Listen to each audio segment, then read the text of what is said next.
I think, I mean, we're live now. Hey, everyone. Thanks so much for joining. Thank you so much, Barry from Hex, for joining. How's your day been so far? It's been great. It's busy. We just moved into our new office in New York City. So I'm here with the team, getting settled, and it's really exciting. Yeah. Hold on. I have some audio going on in the background for... Let me turn it up. Cool. I guess if you want to give a quick background for everyone who maybe doesn't know who you are, you want to let everyone know? Yeah. Hey, I'm Barry McCardel. I'm the co-founder and CEO of Hex Technologies. We are a collaborative tool for data science and analytics.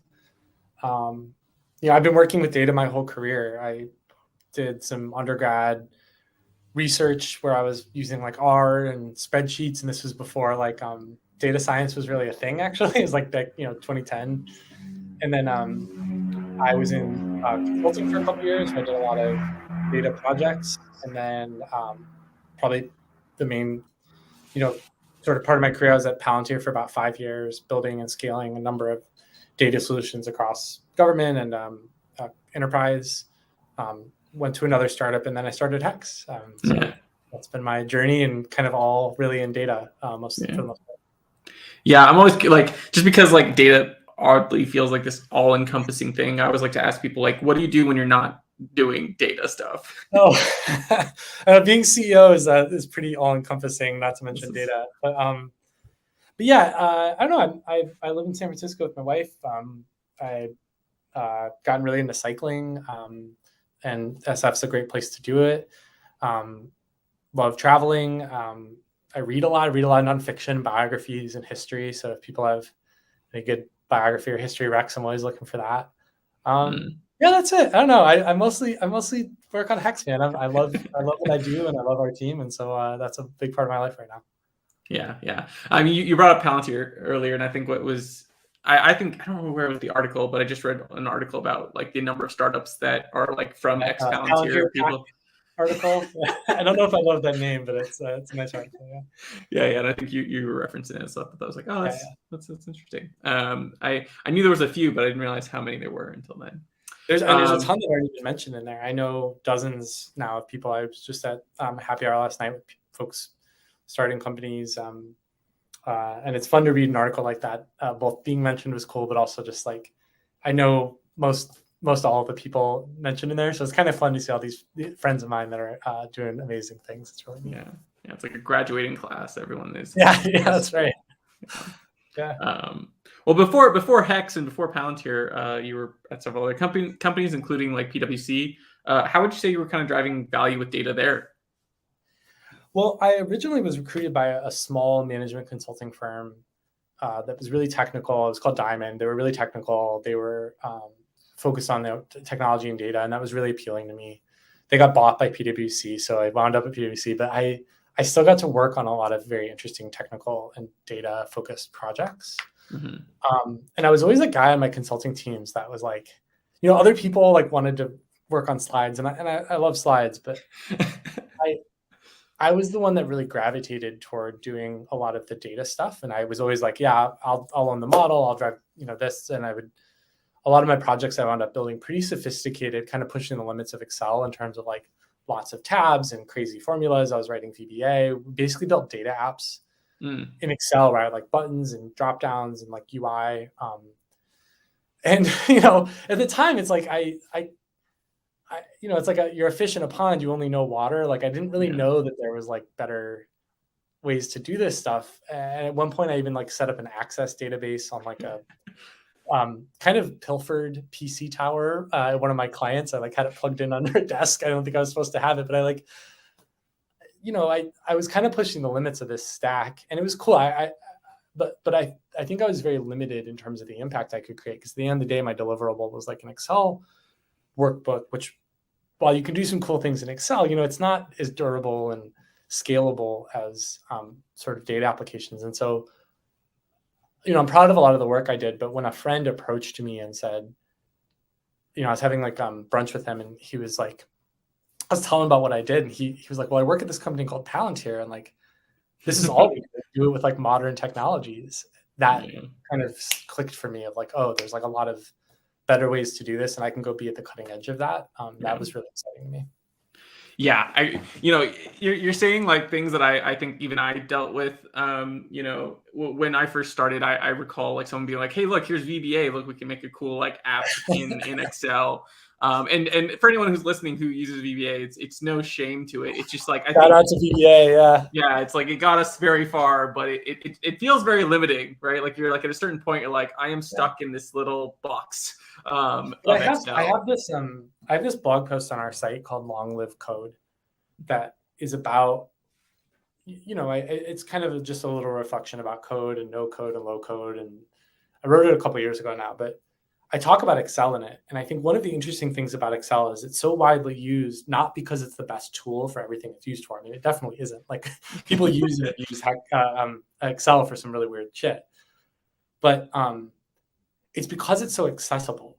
Yeah. It's on every desktop and every computer, Excel or Google Sheets or whatever your company has adopted. But like spreadsheets are right there for everyone, and they have a low floor. You can get in and just start typing stuff into it, but it has a really high ceiling, VBAs and scripting and access. And there's something really cool about products that I think like can bring people in at sort of a more novice level and then like level up. And a lot of people have had that experience in Excel the first time you wrote an if statement, yes, or the first time you did a pivot table, or the first time you did index match, or whatever. These are things that you could layer on to your existing base of knowledge. And I think one of the things that we always felt like was missing in data tools was a similar thing. Like a lot of data tools, you have to like have hard jumps in knowledge to sort of access the next thing. Like I have to know how to be able to set up a local Python environment to get into the next, to start working in Python. Like there's a beauty of that sort of nice curve that exists in one product with Excel. And I think that is underappreciated. Yeah. I oddly, I think, have found myself thinking in a similar vein, only in terms of like what tools have we adopted in the past like few years, and why are we adopting them like so heavily? Like why have we adopted so heavily Python? Yes, it's hard to set up an environment, but like once it's set up, like coding is like compare that to Java, right? Or C, or something prior to that. It's like, well, this is so much more accessible to a common person than it was, totally. In the Java days. I think that's an interesting insight, Ben, because the hardest part of working with code often isn't the code itself. It's all the overhead. Yeah. Like Python's pretty legible. I'm not saying like anyone in the world can pick it up in a day, but like, people who can write Excel, people write more complicated Excel functions than it takes to do a lot of things with Python. But the difference is for Excel, you just run it and it works. With Python, like the barrier to entry always was like, well, I have to set up a local environment and I have to like install Jupyter and I have to like make sure all the versions of all these things are compatible. And like, what's PyEnv and like, how is that different than venv? And like, there's all these things that got in your way before you even got to the fun part. Yeah. And someone sent this tweet out a couple of weeks ago about like, they were like, I finally tried Hex, because they had sent a tweet about how awful setting up a Python environment was. And like, there were a lot of people replying to them being like, have you tried Hex? And there's this guy who was like, hey, like he kind of replied to his own tweets a few weeks ago now. And he was like, all the overhead's gone. I'm just focusing on the fun part. And that was really cool for me to see, because that was always part of our thesis, is like, if you actually just make it easier for people to access these workflows, you're gonna unleash their creativity. And that's the thing that I never resonated for me with a lot of people who have built purely no-code tools. I think they're kind of missing the point. It's like, actually, people are really smart and they're willing to learn things. And we see that just in the complexity of the things people build in Excel. If you give them access to a tool that is easy to get started with, they will go and do amazing things. Like we need to focus on that instead of like building like point and click play school etch-a-sketches for people. You know what I mean? Yeah, I think, obviously Hex is definitely on a core of your mind, but you did remind me of like, I recall the days of like when I first got introduced to Jupyter Notebooks and like how much of a pain it could sometimes be. Like you like mess up one thing and suddenly it's like, why won't it spin up? Like, what did I do wrong? And then you're like, okay, let me restart like back to this step and, go forward. And I think the number of times that I like blew away my Python environment, just like, I'm starting over. I think like the first time I saw like a managed version was Saturn Cloud, and I was like, yeah, this makes so much more sense. Like, why am I trying to like manage this myself? Let me just do this. And then I have compute being managed somewhere else, because that was the other thing you'd always run into. It's like, oh, I running this thing and my computer blew up because like, I've got 4 gigs of RAM or something silly like that. So Yeah. yeah. I think what's also kind of interesting is like looking at like Hex, but looking at like a lot of other solutions in the space, like especially like, okay, modern data stack, whatever, like only because you are from Palantir, it feels like Foundry and that are so like Foundry is just the bigger thing of that. Is that kind of close? Oh, like, for sure. Yeah. I mean, yeah. I can talk about Foundry for a little bit and the origins of it, which might be interesting. I don't know how widely known this is, but Palantir started and we had a first successful product called Gotham. It was before my time, that a lot of hard work by really brilliant people went into building and scaling that. We had a commercial product called Metropolis that was built for like capital markets. It was the target customers were basically hedge funds. Yeah. And between like 2013 and 2014, 2015, I think it's fair to say that like neither of those were really working in the commercial space. And we didn't really know what to do. We were in the commercial world, we were doing a lot of custom stuff. We were doing a lot of one-off stuff, to the extent that Palantir always felt like kind of like a services heavy custom dev shop. It was like that era was kind of the peak of it, of like, we just built a lot of stuff in the field that were like one-offs for specific customers. And it was cool stuff, but it was never going to add up to really feeling like a real product company. One of those things that got built, like one of the benefits of having 1,000 flowers bloom, though, was that like there were some really cool things that came from it. So there was a product that got built that was called UDP, Universal Data Pipeline. Okay, yeah. This was built on a deployment for an insurance company, if memory serves. And it was pretty simple at first. And it was really kind of just a layer around a lot of stuff we were doing with Spark, where we were doing sort of like custom scripts and orchestration with Spark. And it basically made it easy to write Spark-based, like PySpark or Spark SQL-based data pipelines and have them be orchestrated and run over data sitting in HDFS or S3. And out of that grew Foundry. So the core of Foundry is about data integration and data pipelines. Yeah. So UDP became Foundry core, authoring, build service, catalog. There's a bunch of sort of services as part of that. And the architecture of that is effectively like Delta Lake. Yeah. Or like the Lakehouse paradigm, where you have a bunch of Parquet files on S3, and then you have orchestration of applying transformations and generating new data frames from it, or new data sets from it. And then Foundry kind of grew from there, where we had tools for extraction, which today, in the modern data stack, you have Fivetran or Stitch or Airbyte. Yeah.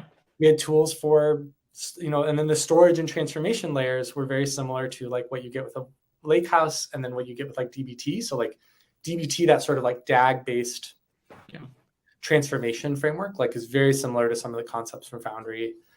You had things around governance and tests. You had things around discovery. You had things around modeling and I mean, like the modern data stack kind of, I feel like I got an early preview of it, and like a very integrated, sort of hermetically sealed version of it. But like one of the cool things about working at Palantir in that era is that we kind of invented a bunch of stuff, and we as Generous, I worked with a lot of very smart people who did a lot of it. But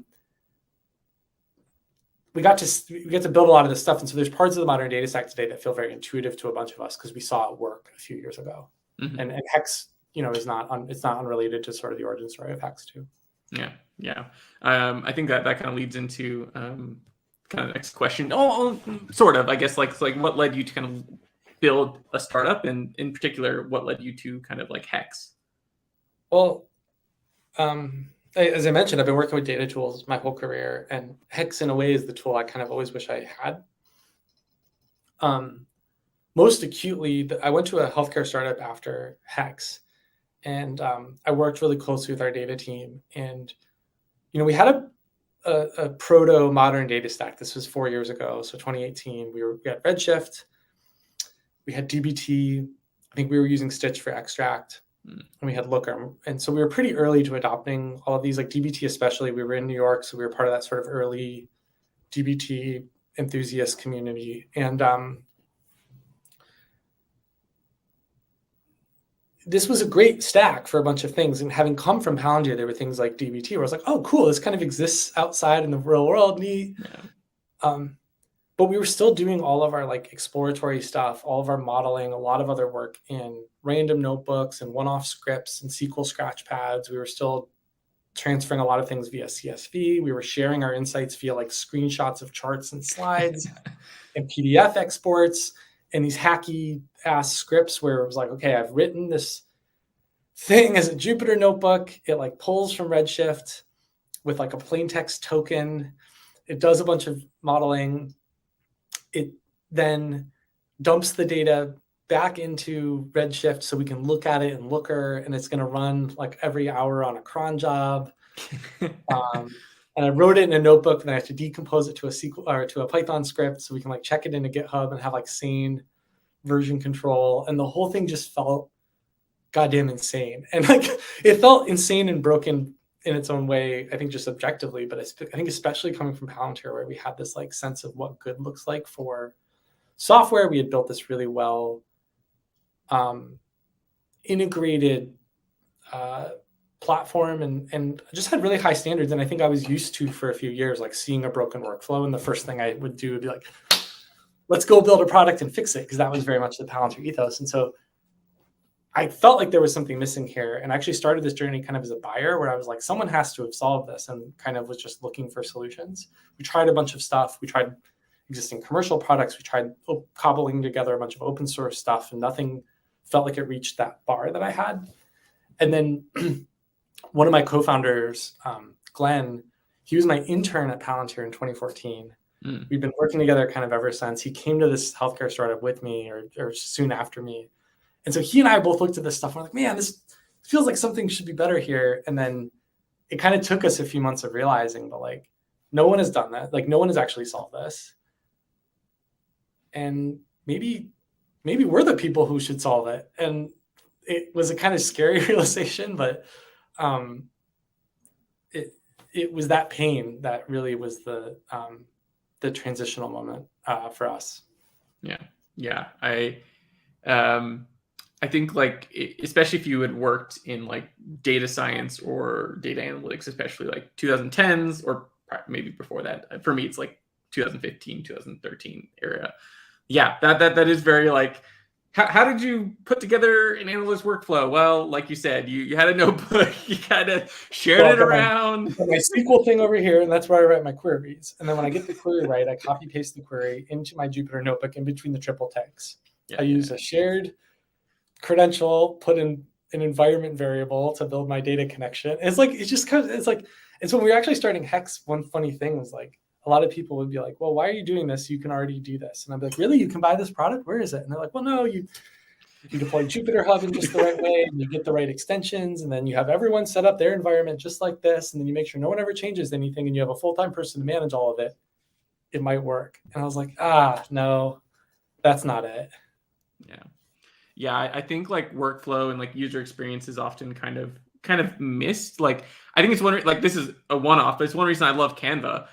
It's just like it's just like drag. I can look up anything I need, find a video clip, find this, and I think it's like the same thing when it comes to analytics workflow. It's like it's about all those little things that like you think aren't a big deal that really are a big deal. That kind of gets you. And I feel like I don't know if it's a Silicon Valley thing, but I feel like a lot of companies in that space, right? It's always like, if you see a problem, you should solve it kind of mentality. And especially like with code, it's always like, yeah, if you see a problem, why don't you build a product to solve it? That should be what you do. Both at like a large company like Palantir or Facebook, or as a startup. Well, I'll make an interesting, I don't know, Ben, we can talk more about this or, help steer me if you don't think this is interesting for folks, but like, one of the things I appreciated about Palantir is that we built products for what I would call like real people. Mm-hmm. We had no customers who were based in SF. Like we had no tech customers, right? Like, and I think there's something to that of like, and the point I'm trying to make with this is that the thing you were just talking about workflow and how something works, I think is underappreciated. And I think the problem that I see with founders who come from tech companies where they didn't have that exposure to like what I would call like real people and like real users, is that they think that like all the other users are like them. And so I think one of the problems that we saw in kind of the data space is that a lot of data science tools, they were built assuming that you were like a data scientist at Uber. And it was like data scientists at Uber have to pass the engineering interview for like the level below them. Like these are really technical people for whom like setting up Python environments and all of this is like, you know, a tractable thing. At Palantir, we spent all of our time building software for like soldiers or like petroleum engineers or like people on the factory floor at an aircraft manufacturer.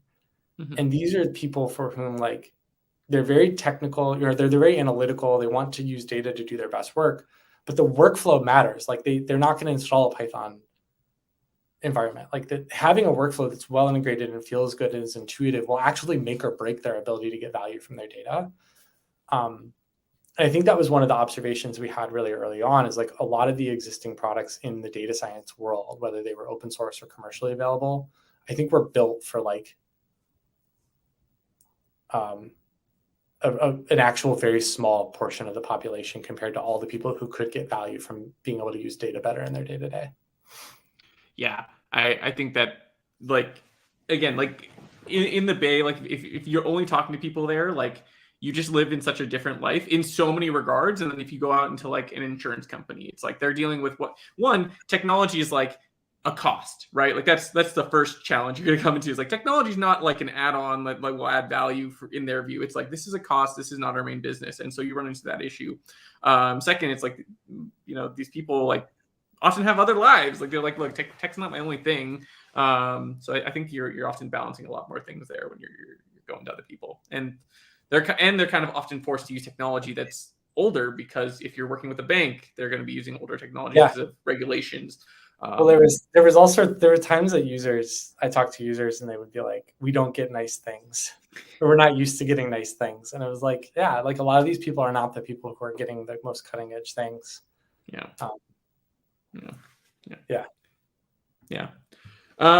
No, but I guess the other thing, like I'm always curious, is like, so, you know, you're building Hex because you saw one problem. Are there other problems you're looking at and you're seeing like aren't being answered in the data world in particular? I don't know. There's a lot of sorry, I'm taking my jacket off. There's a lot happening in data. Like I actually think there's like too many people trying to solve a lot of problems. That'll work itself out over the next few months and years. But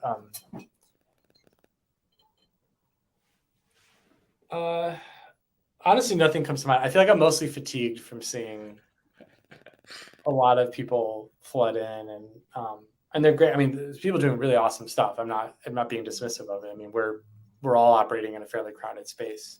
Yeah.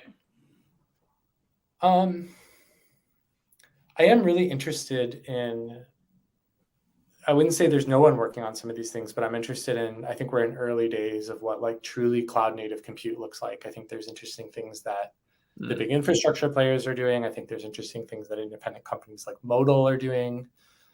I think the fact that we still like think about like boxes and memory sizes and things like that in data will feel like a relic a few years from now. And at Hex, we're trying to do our part there. It's like not irrelevant to what we're doing. And I'm really excited to see where some of the current revolutions in what I would call like applied AI will come in. I think AI and ML have been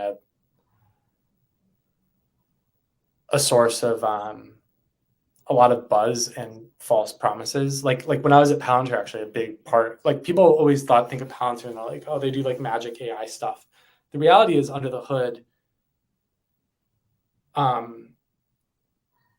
like Palantir, we were ML skeptics at Palantir for many years because I think a lot of customers wanted ML for like ML hedonism. Like it was just hot, and a lot of CIOs were like, want an ML thing. And I remember talking to this one CIO or chief data officer, I forget what his title was, but it was like, we were talking about what we were building with them and how they were using Foundry. And he's like, is it ML? And I was like, well, no, it's actually just really good data integration. And then you can like visualize and like, and he goes, oh, so we're hoping to get an ML win this quarter.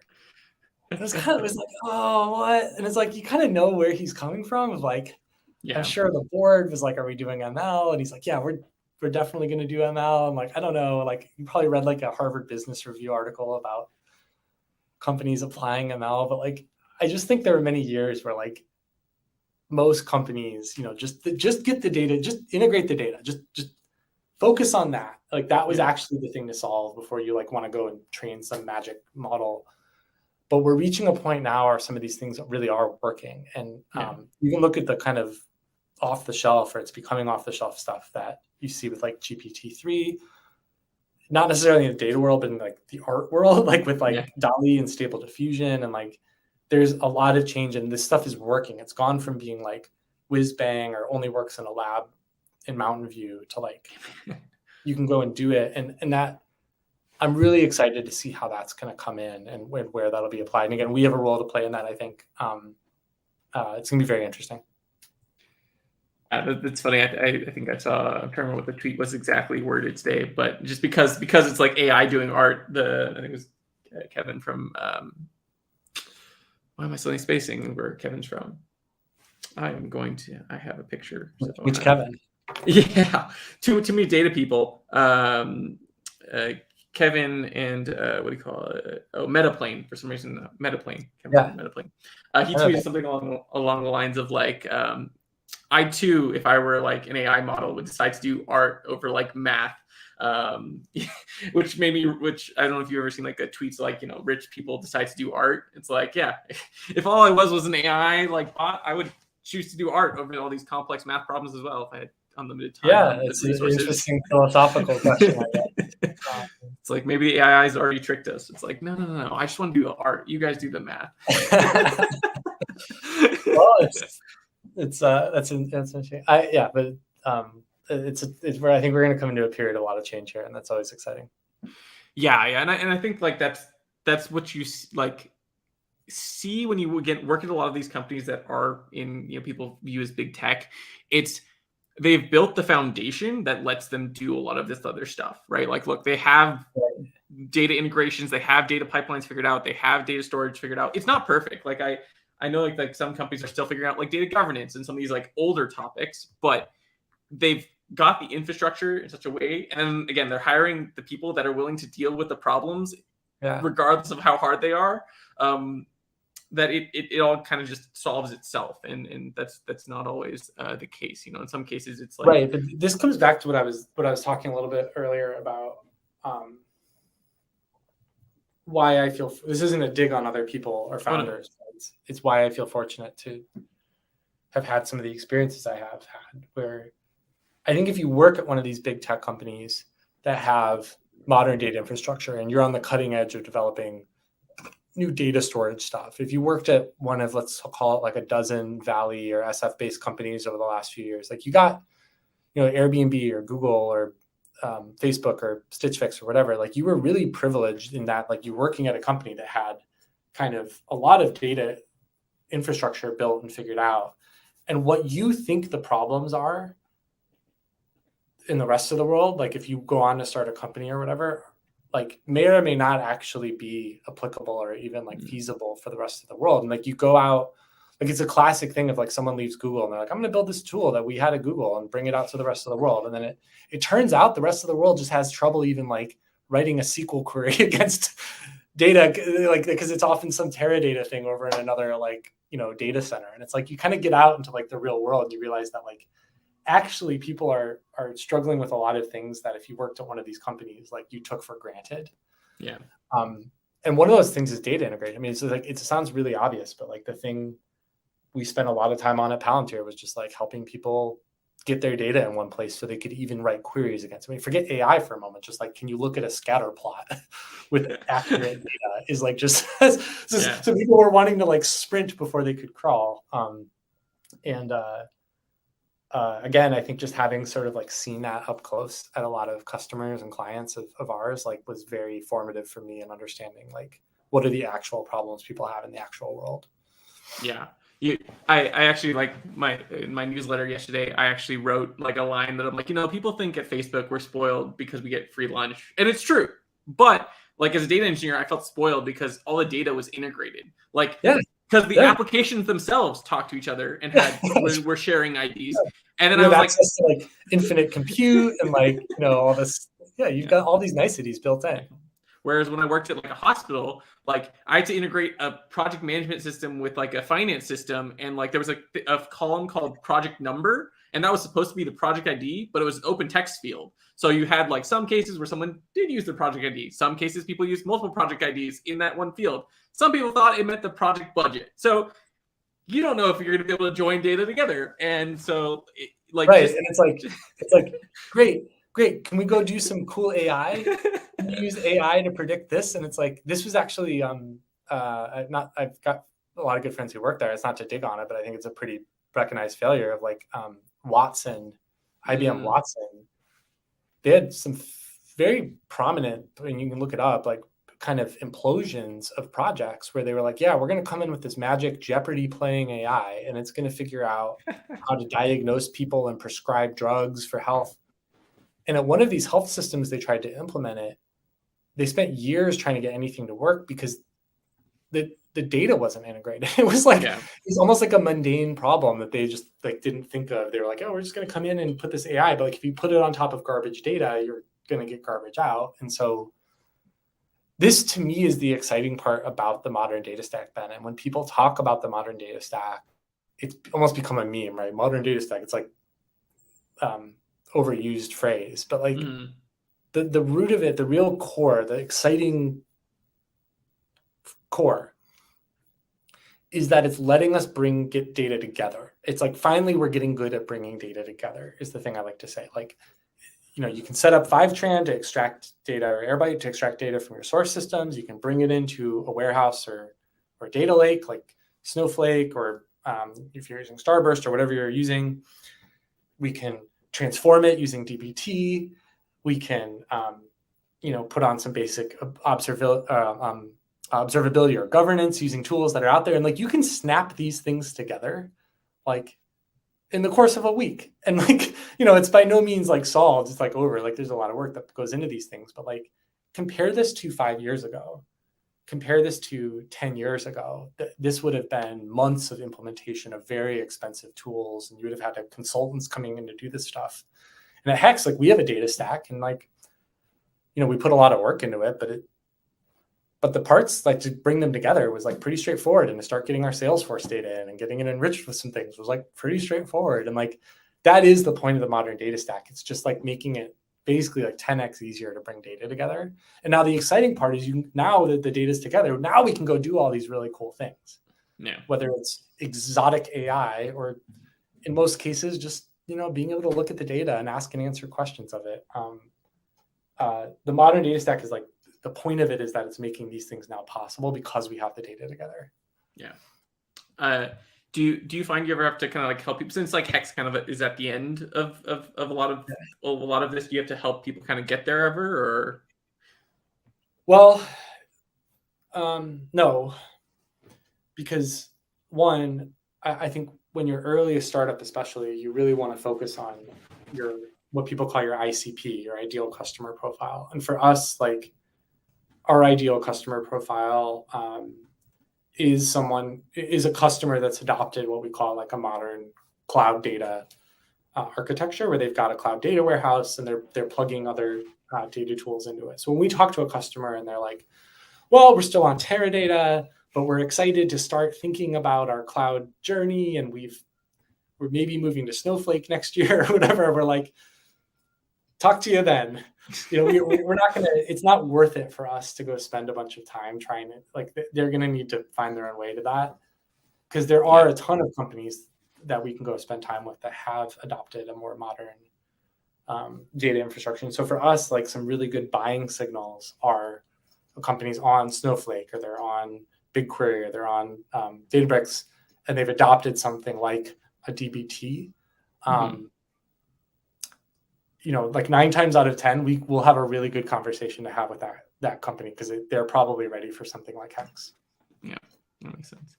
Kind of in this data space, and you've kind of alluded to like there being a lot of people, maybe too many people. With that comes obviously a lot of terms, unnecessary, like probably some unnecessary. Do you have any terms that you've heard that you're like, maybe we can get rid of this? Do you feel like, or? I don't know, man. It's funny for me to be like, oh, there's too many founders in data companies. Like, I started a data company, right? Like, I'm part of the problem. And I think there's good reasons for it. It's not like these are all tourists. Like, a lot of the founders I know are here because we've had firsthand pain. We see opportunities to solve it with unsolved problems. I think this modern data stack, and let's call it just like the core, which is like this ability to bring data together, unlocks a lot of these possibilities. And so, yeah, the time is right to go pursue a lot of these things. I don't know terms I would get rid of. I don't know, but I think a lot of categories are cut a little fine. Where people are like, well, we're this for this type of company. And it's like, well, maybe in an era with like unlimited venture money and people will write kind of checks for anything, like you'll be able to get funding for that. But I think we're going to see consolidation in the next couple of years, both literal corporate consolidation of like companies will get bought, companies will shut down, there'll be fewer winners. But I think we'll also see category consolidation of like, I think we're going to see that certain things weren't really categories, but they were either features or facets of other things. I don't want to pick.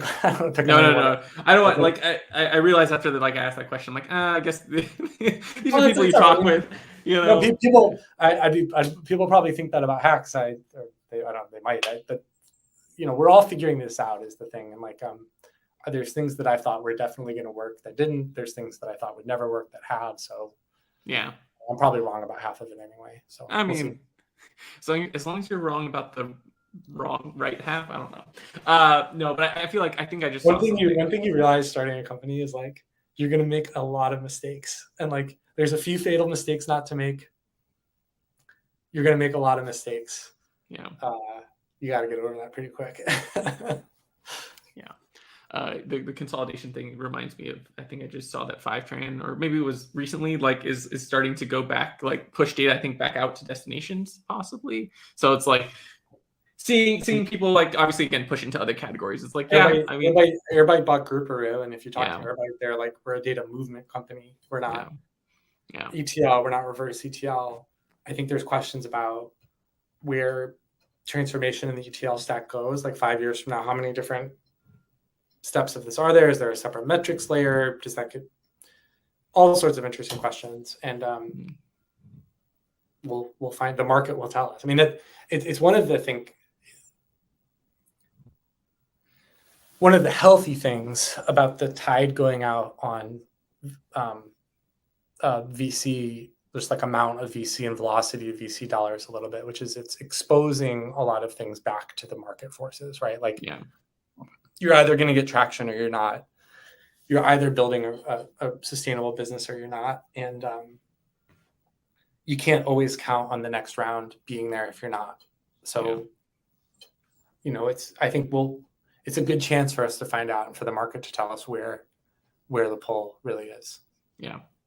I think it's exciting in that regard, because like, all right, we got to see, we're gonna, like you said, there's been consolidation, we're gonna clean some things up, and we're gonna kind of see where the next layer of problems is, because you know, once we get past this, it's like, okay, now what's next is the postmodern data stack. Someone's listening a lot to Ethan Aaron, I see. I know who that is. Okay. Well, that's who I heard. No offense to that. No. I think on his LinkedIn he has postmodern. Oh, I don't know.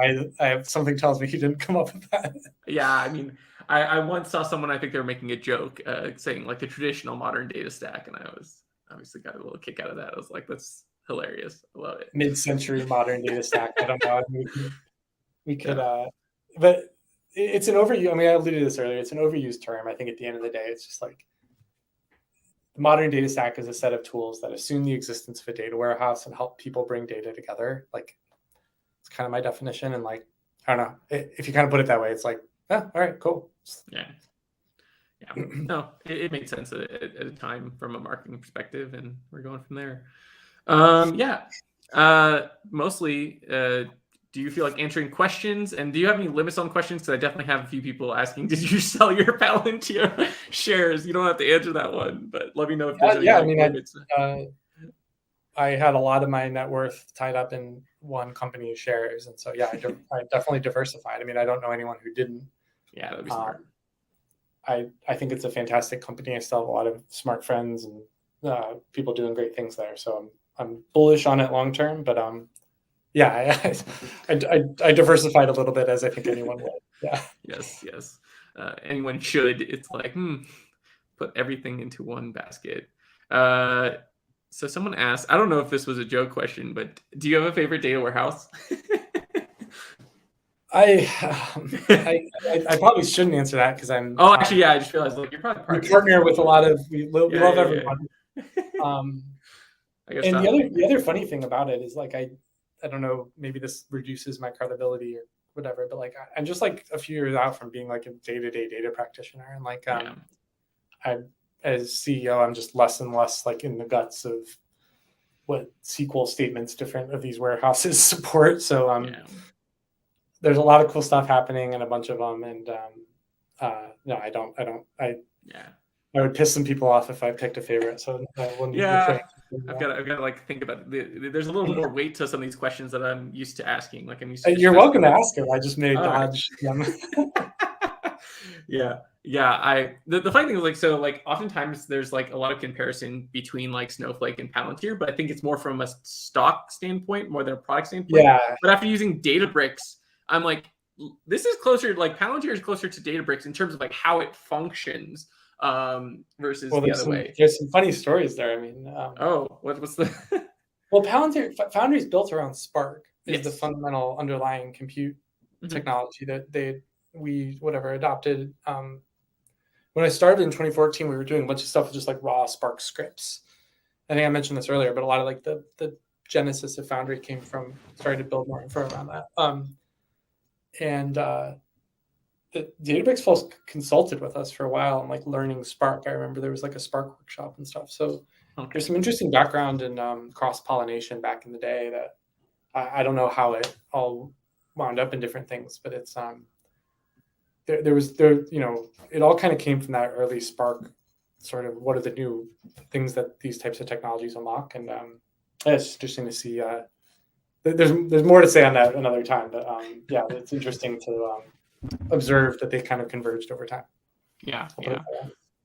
I mean, again, obviously Palantir has more functionality, but like to me, it's that philosophy of like files versus tables that I think is usually the difference to me. Data sets, and you're storing things in Parquet files, and it's different. Yeah, it's just an interesting thing.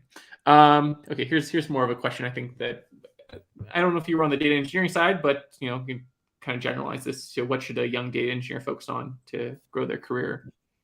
I mean, you can talk about technical stuff, but I really think that data fundamentally is there to help drive decisions. It's there to help drive outcomes. And the more connected you can be to what those are, the better. And so I think that I've worked with data folks in the past that I think kind of are like, well, this is my lane. I'm here to write SQL all day or whatever. Like, and I think good data folks actually kind of do push to get broader exposure to what are the business problems and partnering with the business. I'm a big fan of data teams in general being organized in a way where the data folks are basically like embedded with functional teams. Yeah. So what my advice to you is I would focus on understanding and being involved with the problems that your organization is actually trying to solve, and not just being in your lane from I'm here to do these technical things, but like, what are the bigger problems that I'm here to help solve? I think you'll be a lot more impactful in my experience.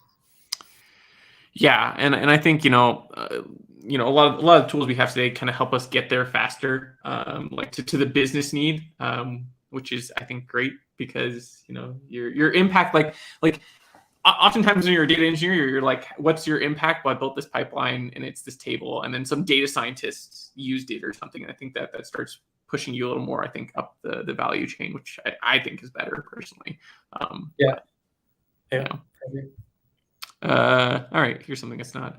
Do you think 4-year degrees are still worth it versus a boot camp? It's hard to say. I mean, I think one observation I had looking back at my own collegiate education was like, there wasn't even like a data science. I graduated in 2011 from Northwestern, and there wasn't like, at the time, like a data scientist degree to have.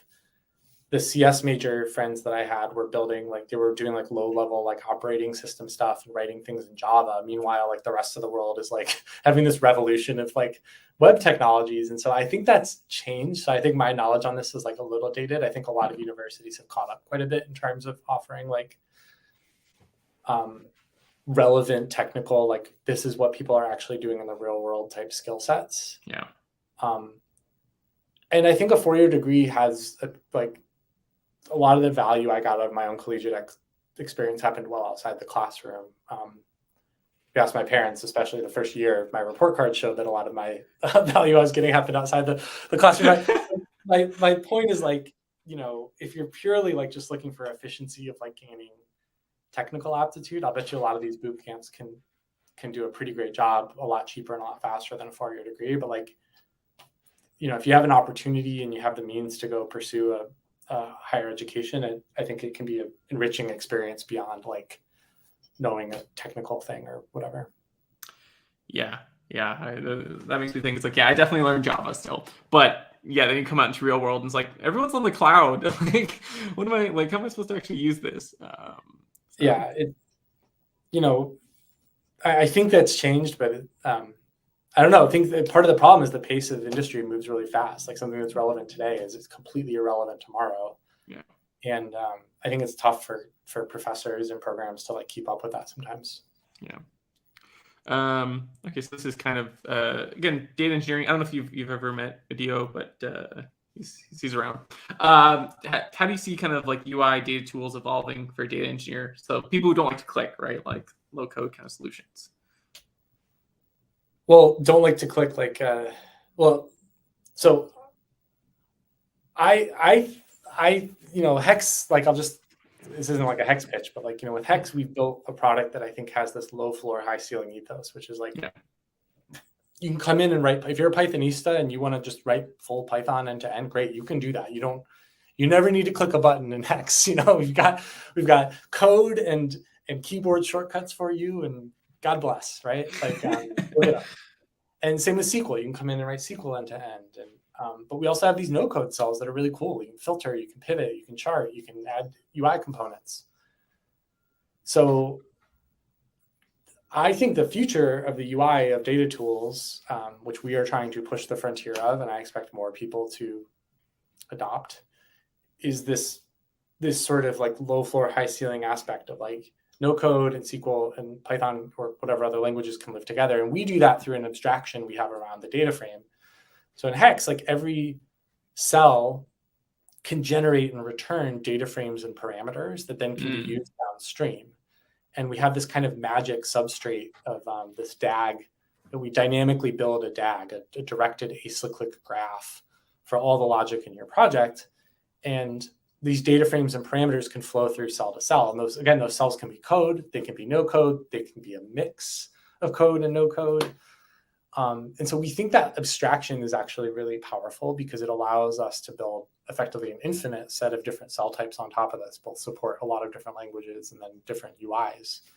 So that would be my position of how I see the UI for data tools evolving, which is like, I think a lot of the fragmentation of like, oh, we use this thing for no code, we use this thing for SQL, we use this thing for Python, we use this thing for R, we use this thing for Scala. I think that is that way because of path dependencies, and I don't think it should necessarily be that way. I think we're onto something, and I think that more data tools will follow that path. Yeah, I mean, you kind of started to see it with the Databricks, even though you kind of have to build your own notebook by notebook, but it's pushing in that right direction. Okay, so I don't know if CodeStrap is big. I don't know if do you know CodeStrap? I've heard of it. I haven't spent a bunch of time with it. Oh no, it's just a person, but no. So he's probably the more technical person that actually is like doing Palantir videos. But so basically, his question: I know too much about Palantir already, so I haven't been a big consumer of Palantir videos. That would make sense. Yes. Do you see data applications built in Hex, Snow, Databricks evolving into full SaaS applications? So what type of data applications can you build on Hex today? Maybe someday. I don't know. I don't think that's really our main focus. Retool is pushing that way in an interesting way. We don't compete with them a lot. They're really targeted towards engineers and devs. We see people building data apps in Hex that are meant for communicating and collaborating on insights. We see people building things from simple reports all the way up through more sophisticated UIs and apps. But I think it would take a lot more eventually for us to layer in for that to be a feasible place to go build a full SaaS app where you're actually selling it and monetizing against it. Now, we do see a lot of people build apps in Hex and embed them into experiences. We kind of have a lot of customers who do this like B2B2B thing where they like embed Hex and embedded analytics is another phrase for it. Sometimes we see a lot of people do that. But no, we think there's a huge market for us even just on this sort of core of like, how do you, like one way we describe ourselves is like the front end for the data stack, right? So we have the ability to connect to data sources. We have this low floor, high ceiling logic editor that's really intuitive but very powerful. And it's the best place to go to explore, ask and answer questions of data, and then share your work. And again, that can be a simple reporter, it can be something more sophisticated, but we think that's a big brief to solve, and we're probably not there yet on wanting to necessarily build full SaaS apps. That's not really the main focus for us right now. Yeah. Personally, huge retool fan, just because like one, hard to beat their price, and they do well. I'm still like, I guess we're talking about Palantir. Just say this. Retool's origin story is tied up in Palantir too. Okay, because like I like when I was using Retool, I was like, I feel like Palantir has a function like this. Yeah, it's called Slate, and it's called Slate, and it well, I probably shouldn't say too much more, but that's fine.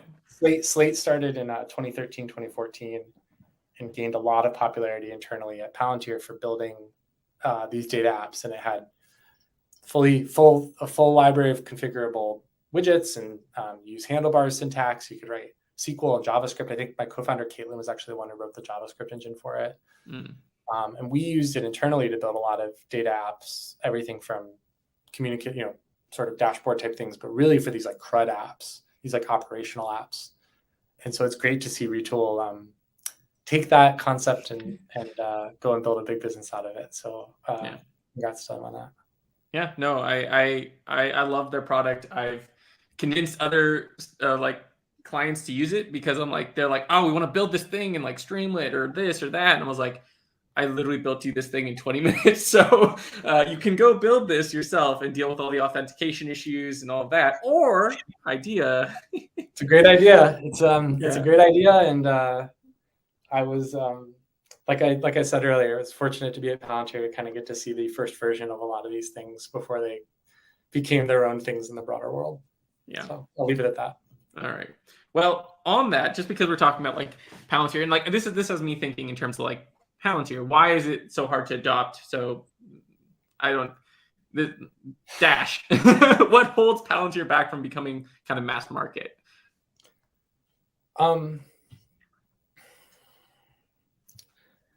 There's two things, and they're not unrelated, but I think there's an innovator's dilemma thing a little bit with Palantir, where we had a really good business that predated me on going and selling multi-million-dollar contracts to the government.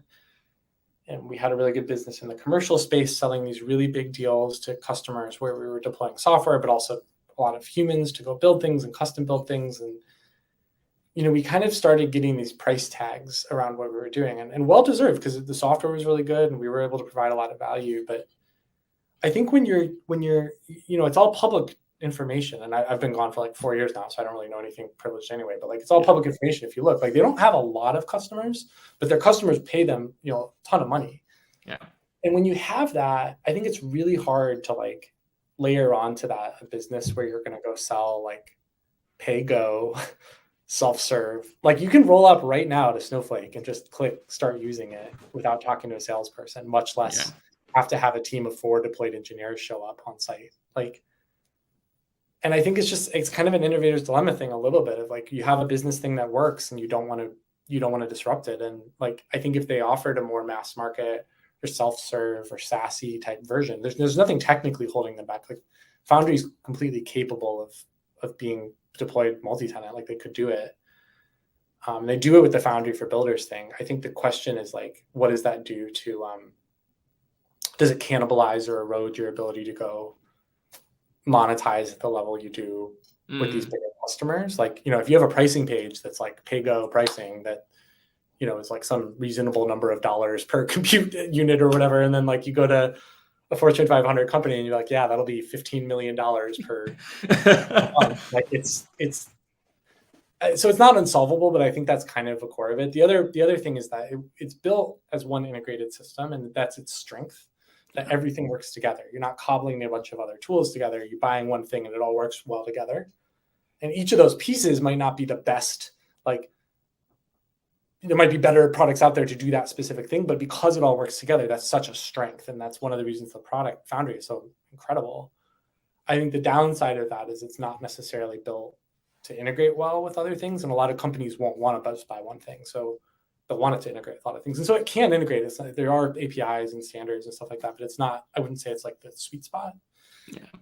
So those things together, I think, are kind of the thing that I've always felt prevented. And those are conscious choices. It's not, there's trade-offs like that. It's not necessarily right or wrong. It's just, that's the reason it's not more mass market. That's the reason there's not like a SaaS version you can just roll up and buy. Yeah. I think that makes a lot of sense. And that's almost why I had this question right after that retool, because I'm just like, this is perfect, because retool, again, it's like, I think it's $10 a user. And by the way, like I don't begrudge retool for taking Slate, like the idea of Slate and running with it. Like I think that's sweet. Like it's, if anything, it's like Palantir decided not to spin these things out or not to monetize them or not to sell them, and like that's their prerogative. And it's cool to see these things go and work in the broad world. And we're doing some version of that, and retool is, and there's other people now that are doing their own things. So it's all good. Yeah, not everyone I think is in AWS. Right, like Facebook, like. Again, being from Facebook, it's like you saw the same thing. Like, we made Presto. Well, now we're gonna have Starburst, right? Like someone's gonna build Starburst, and that's gonna be basically the old Presto team. You have the same thing with Airbnb, Airflow. Okay, we're gonna make a managed version of it, and it's gonna be Astronomer. Right. But Facebook's business is like a social network. It's an ads business. Yes. Airbnb is like a lodging business. These things they invented as technologies along the way. Yeah. And then they spin them out. The interesting thing, of course, in Palantir's case is that this is their business. Yeah. So that's fair. Yeah, it's like I think everyone always talks about or like when Palantir's talk about, for example, it's always like it's hundreds of applications. So that is kind of again your earlier reference to thousands of flowers blooming. So I hope they mentioned that in that article about you guys. Like, we were kind of geared for this. So since this is a Hex question, I want to make sure you get some Hex in there. Can you explain the reactive execution in Hex reading the docs now? I can.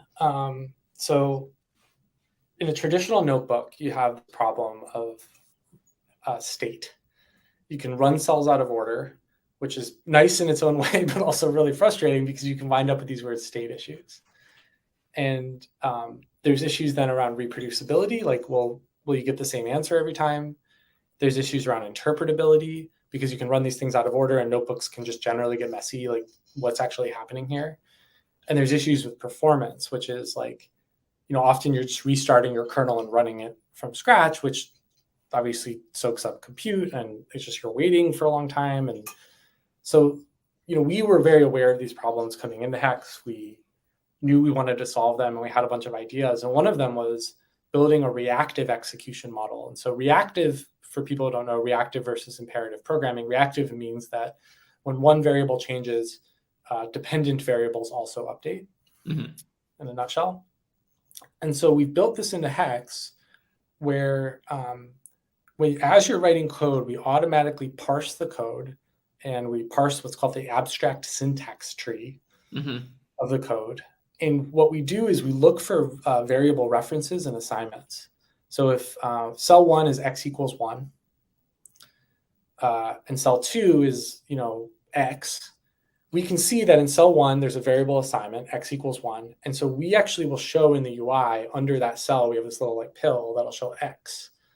and it'll show that that cell is basically returning X. And you don't need to do anything special or magic to get the variable to return. We just treat any variable assignment as that cell is returning that variable.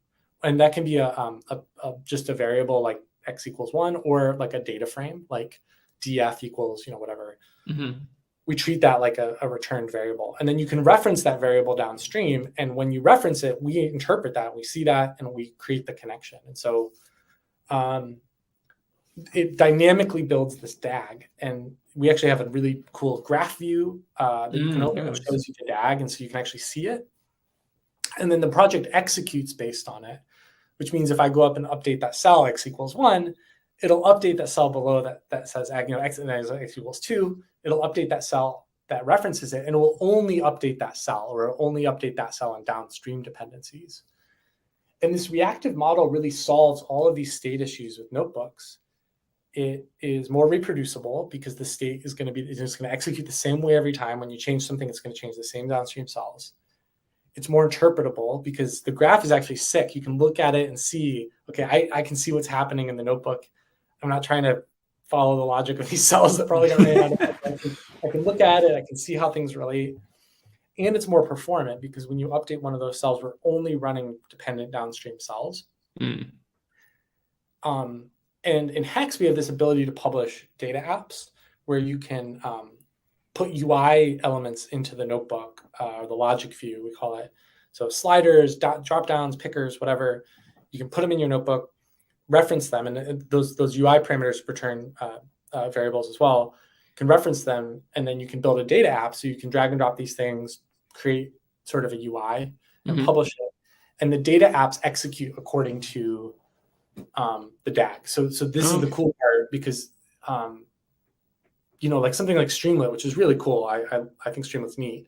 But something like Streamlit runs the whole script top to bottom every time. And they've got the caching functions, which are great. But we've taken a different approach, which is when you change a slider in Hex, instead of rerunning the whole project every time, we will just use the DAG to only execute the downstream dependencies. And reproducibility, interpretability, performance. We've really solved this in a pretty novel way, and we're really proud of it. And if you want more of a tech deep dive on it, my co-founder Caitlin gave she's the real brains of the operation.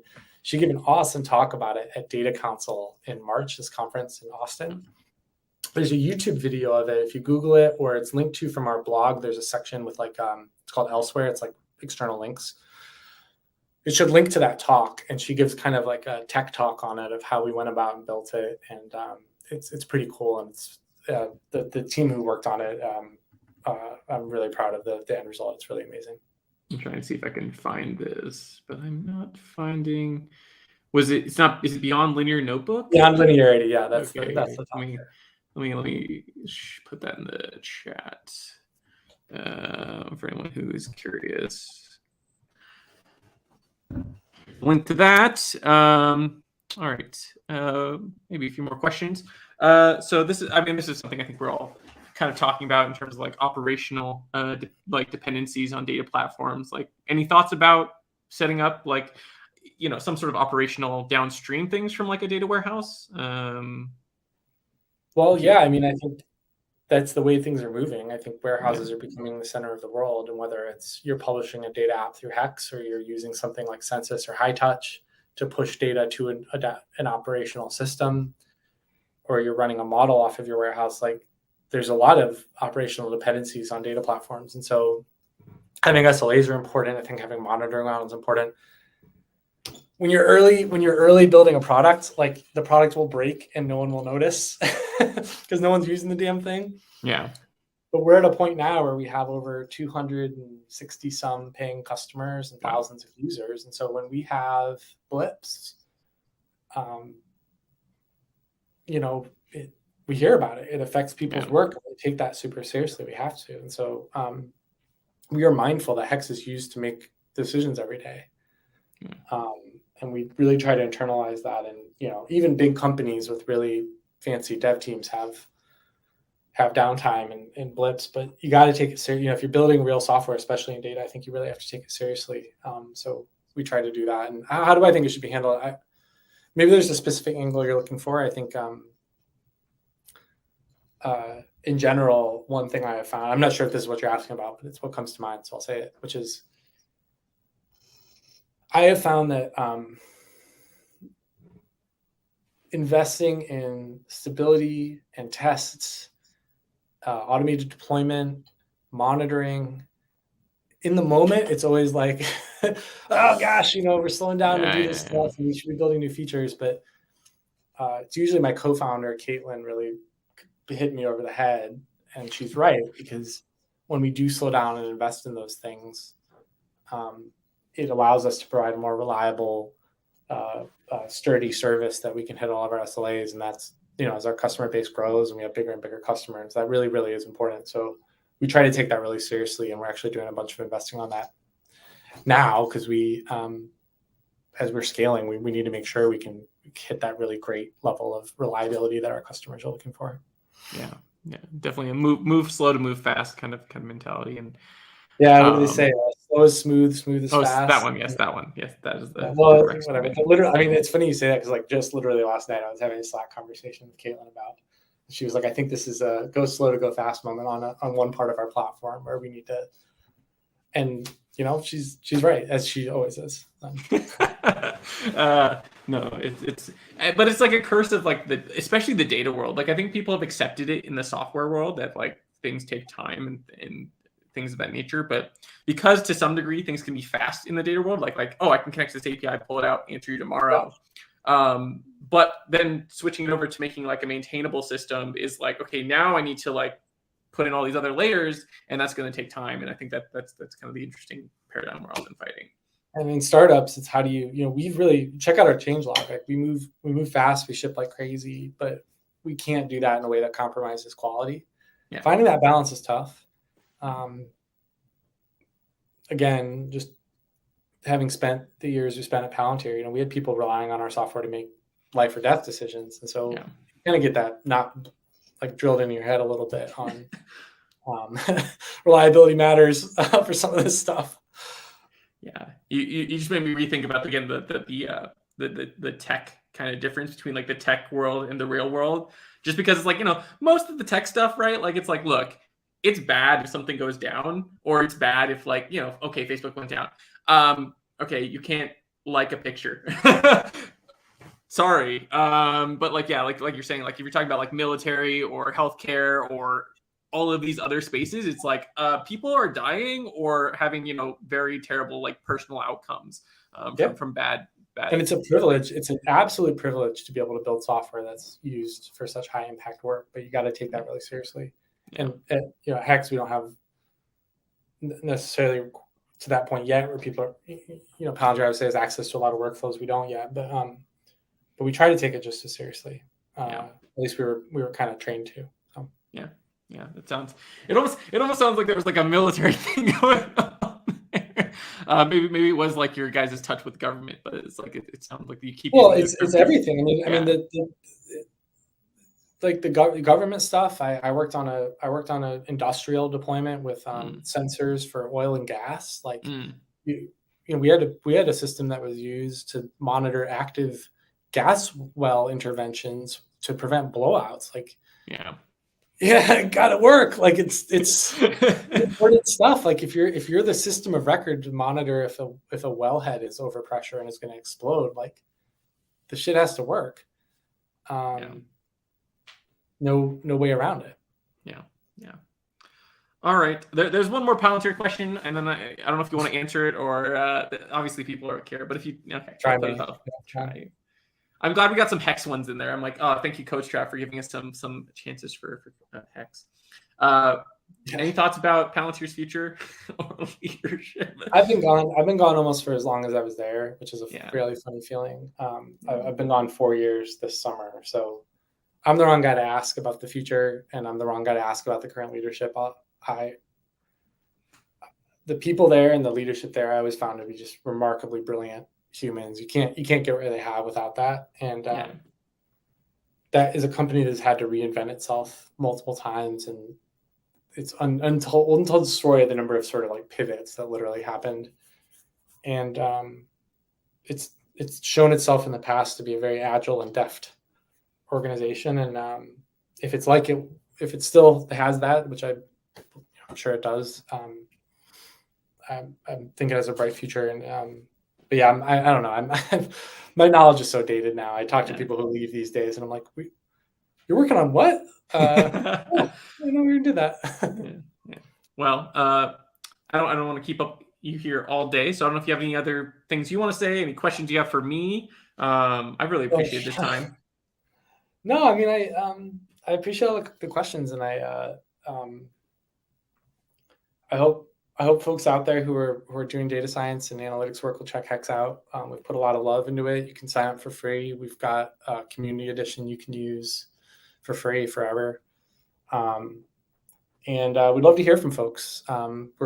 It's kind of a cliche, but we really are just getting started. We've got a lot of big ideas and little details on our roadmap. So folks have a chance to use the product, have feedback, have questions, have requests, want to connect, feel free to get in touch. I don't know, Ben, if you can put my Twitter on here. I did. Well, I'll share it in the chat too, but I put your LinkedIn on Cool. on the description. But let me add your Twitter. Folks can reach out, and I'd love to connect with people. So thanks for, if you've listened this long, an hour and 11 minutes in. I'm sorry. I'm sure that this wasn't terribly boring. I think we covered a lot of great topics. Again, I'm glad we mixed it in with Hex and Palantir and everything. And yeah, I really appreciate it. I think I really appreciate your vocabulary. Your word choice is awesome.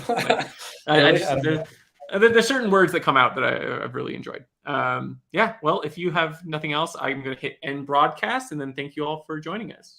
Thanks for having me on, Ben. This was a lot of fun. Thank you, man. Thank you.